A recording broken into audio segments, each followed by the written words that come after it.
Hello fellow lovers of the liminal and the weird, and welcome to another video by Liminal Spaces.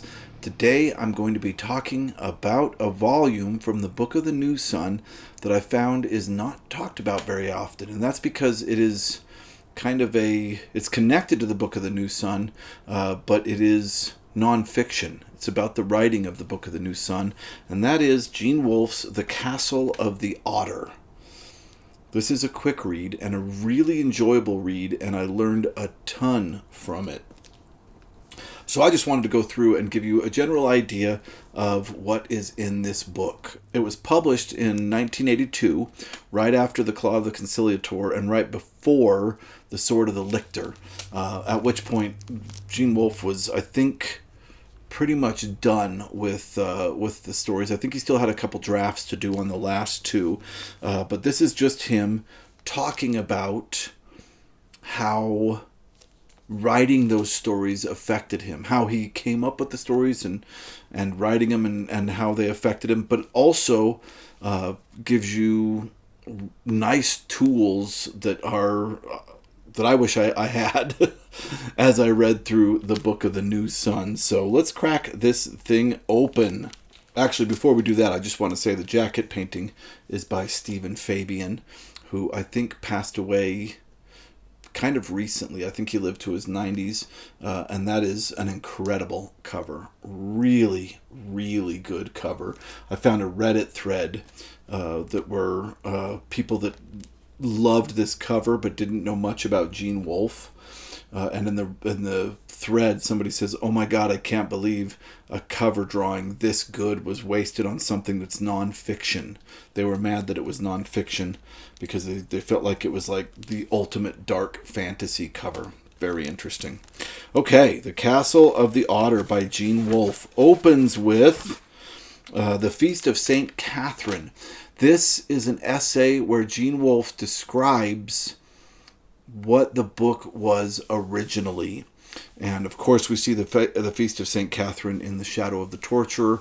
Originally, his entire plan for this tetralogy was going to be about a young torturer and about legend of St. Catherine plays into this torturer guild. That was a really interesting idea to him, and roses apparently are huge symbolically throughout this novel, or the Book of the New Sun. But there was a wheel that this woman was being tortured on, St. Catherine, and the wheel broke, and in reality they just moved her to a different torture device and killed her a different way. I think they just cut off her head is what he says. But the lore of the situation goes that not only did the wheel break, it also sprouted flowers from the wood, roses.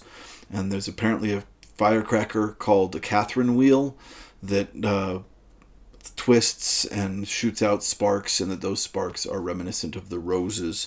Learned a lot of stuff that I did not know about in this. But he was kind of obsessed with this story, this lore. So he was writing a story about torturers that were obsessed with this original bit of Catholic legend, and he also wanted to write the story of Thecla and Severian's love for Thecla. And in his original idea, the story was going to be about him eventually slipping a knife to her and her dying, and he eventually comes into power of the guild, and then he finds out that Thecla is alive, and he is put in a position that's very difficult for him because he doesn't know if he should admit that she's alive and be in love with her and bring her back, because then that would make him a liar. And he goes through the three ideas that he wanted Severian to wrestle with at the end of this. This is just going to be a novella. This was a novella he was working on. And of course, eventually he realized, wait a minute, how would the guild react to him giving Thecla a knife? And it expanded, and he's like, man, I think I can make a novel out of this. And then it expanded again, and then eventually he was like, okay, this is really, really big.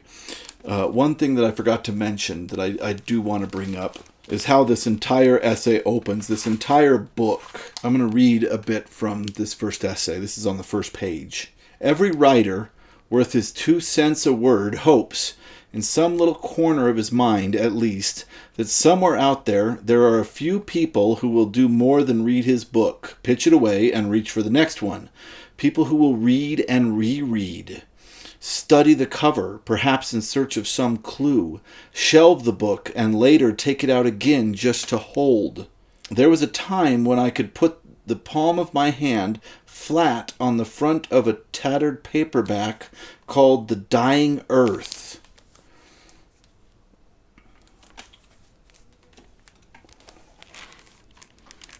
And feel the magic seeping through the cardboard. Turgeon of Mere, Leanne the Wayfarer, Tsace, Chun the Unavoidable. Nobody I knew had so much as heard of that book, but I knew it was the finest book in the world. Of course, he opens up talking about Jack Vance. The Book of the New Sun was obviously very much inspired by this novel, and loved hearing Gene Wolfe talk about how much he loved this book. I loved it too, and to me, this feels like a bit of an homage to The Dying Urth, but also The Dying Urth on like steroids. Like this, the Book of the New Sun just took it so much further. It was absolutely wild. And I love knowing how much this meant to Gene Wolfe. And then he talks about a part in The Shadow of the Torturer. In the first volume of the Book of the New Sun, the old librarian, Master Olton, says, such a child eventually discovers on some low but obscure shelf the Book of Gold. You have never seen this book, and you will never see it, being past the age at which it is met. It must be very beautiful, says Severian. It is indeed. Unless my memory betrays me, the cover is of black buckram, considerably faded at the spine. Several of the signatures are coming out, and certain of the plates have been taken, but it is a remarkably lovely book. I wish I might find it again. And in the fourth volume, Severian muses, perhaps I have contrived for someone the Book of Gold.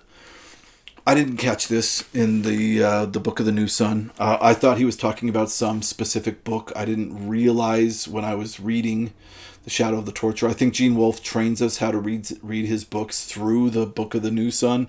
So if I went back for a reread, I think I would have gotten this. But yeah, the concept that they're not talking about a specific book. They're talking about the book that moves you when you were younger. And he's talking about the fact that for him, the gold book was Vance, Dying Urth, which makes sense to me. The Dying Urth is a great book. And he's wondering, and he does it through Severian. Severian himself wonders, as he's writing the Book of the New Sun, have I written someone's book of gold? And I think that's a wonderful concept, and one that writers can really push for. So that's the first essay. The second essay is called Helioscope. And in this essay, we get, it feels like he's starting over again. And he's like, okay, here's why I wanted to write Book of the New Sun.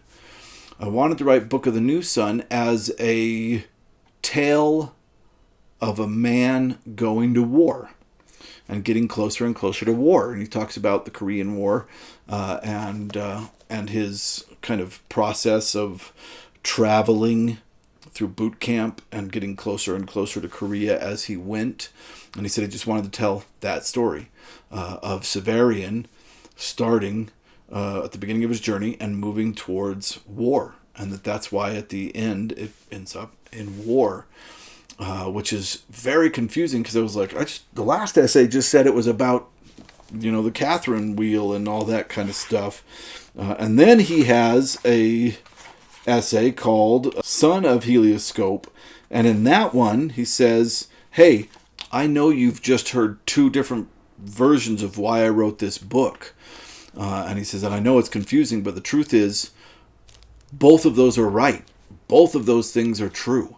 And he goes on to talk about a great story, novella, novel, tetralogy, whatever, should always be more than one idea. And I thought that was really interesting.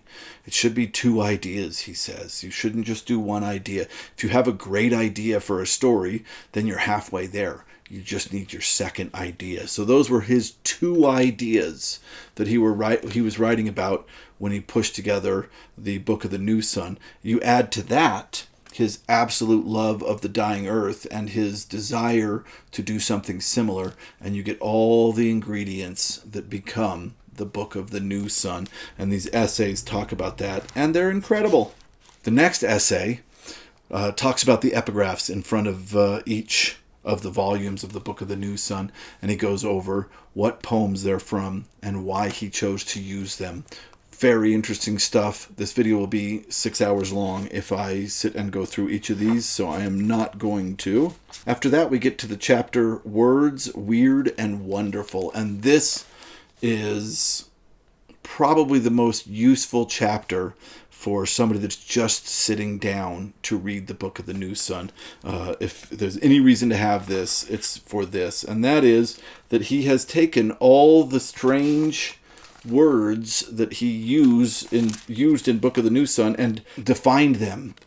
Because one of the things he did not want to do is make up fantasy words. He didn't want to make up science fiction words. He wanted to use words that were in the language, because he says, English has a ton of words that have been forgotten that are very useful. So yeah, this is chapter by chapter. I think through the Shadow of the Torturer, the words that he used in each of those chapters and their definitions. Really useful stuff. And next time, when I do my first read through of this book, I'm absolutely going to have this with me. Next, we get a chapter called Onomastics, the Study of Names. And this gives a rundown of all the names in the Book of the New Sun of the main characters and why he chose to name them that. And going on to, and I think Virgil and I have covered a lot of these in our deep reads, but where he heard these names, why he used them, which theme he was trying to push. A lot of them connect to Greek mythology. A lot of them connect to Catholicism. Really, really interesting read. Then we get Calvary in the Age of the Autarch. This, for me, was the least fun. I did not enjoy reading this essay very much. Other people might absolutely love it. It just depends on your taste. My taste does not run towards military history or military thought or philosophy. It just isn't that fun for me. But it obviously was for Gene Wolfe. And this essay goes deep into the concept of why Gene Wolfe feels that in the future, Calvary will still be important. That through technology, war will change and then slowly come back around because of technology to where Calvary will be important again, which is why there's so much stuff about Calvary at the end of the Citadel of the Autarch. Next, he has a chapter called These Are the Jokes. And at first I was like, are these in the book? And I still can't 100% say these aren't in the book, but I don't think they're in the book. This is a chapter where he sits and has each of the characters from the Book of the New Sun tell a joke. And of course, he thinks about how each of these characters would tell a joke. So it's really, really interesting, and some of them are pretty dang funny. After that, we get what I can almost say feels like a Socratic dialogue. It feels like reading The Republic. Gene Wolfe creates a fictional character who is interviewing him. So he just has like question, answer, over here, question, answer. But Gene Wolfe is doing all the writing. He's making up questions that he is asked a lot. And most of it is about people wanting to become writers. But it's not writer advice. It's advice on all the world around writers. He talks about conventions. He talks about getting an agent and all these different things. So like the accoutrements, the perks of being a writer. I'm sure a lot of it still stands true, But of course, this was written like, what, 40 something years ago. So it probably was more interesting of a read back in the day. And after that, we get the Castle of the Otter. And this is just Gene Wolfe talking about what life's been like after he published Shadow of the Torturer and Claw of the Conciliator, because of course this comes out right before Sword of the Lictor. And I really love stuff like this. He talks about the journey that it went through. He talks about how it was almost published by one company and then a person left and took it with them and he had to switch contracts. Like, this is the history of the publication of the Book of the New Sun, and it is really interesting. It really is. We also watch as the Shadow of the Torturer goes up to about the 5th place on the science fiction novels of the year list, and then drops off the list, and then suddenly comes back, and then the Claw of the Conciliator shoots to number 1. We get to see him experiencing success. We get to see him look at a lot of reviews. He tells us about a lot of the reviews that came out about it. We get to see why this book is called The Castle of the Otter, and that is because there was a review where somebody said, these 2 books are great, and eventually he'll be coming out with the 4th book, which will be called Castle of the Otter, which he said, of course, they were wrong. And then they came back a week later and retracted the statement and said, sorry, we made a mistake. The book that's coming out is called The Castle of the Otter. And Gene Wolfe says, still wrong, but at least they were getting closer. So yeah, somebody just misunderstood Citadel of the Autarch and made it Castle of the Otter, because Autarch and Otter sound so similar. And then we get the last chapter, which is Beyond the Castle of the Otter, where he talks about what can be expected in the future. Really short, just talking about doing the final drafts of everything and getting them out. Then finally, the last chapter, Gene Rodman Wolfe, a biobibliography. This is amazing. He's made his own bibliography here. He goes over all of his short stories, where they were first published. This is up to 82. This is an amazing... maybe Sword of the Lictor came out right before this. I can't tell which one came out first. This came out right around Sword of the Lictor. But anyway, yeah, that bibliography is going to be awesome.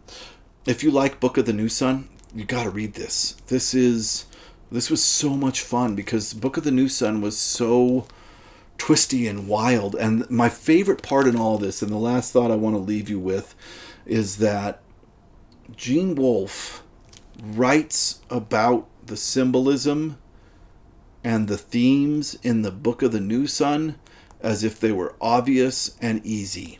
And I think he thinks they were.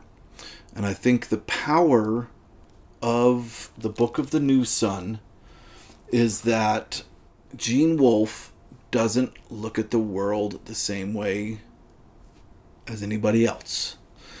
Right? That's obvious. So to him, what is obvious to us is hallucinatory and strange.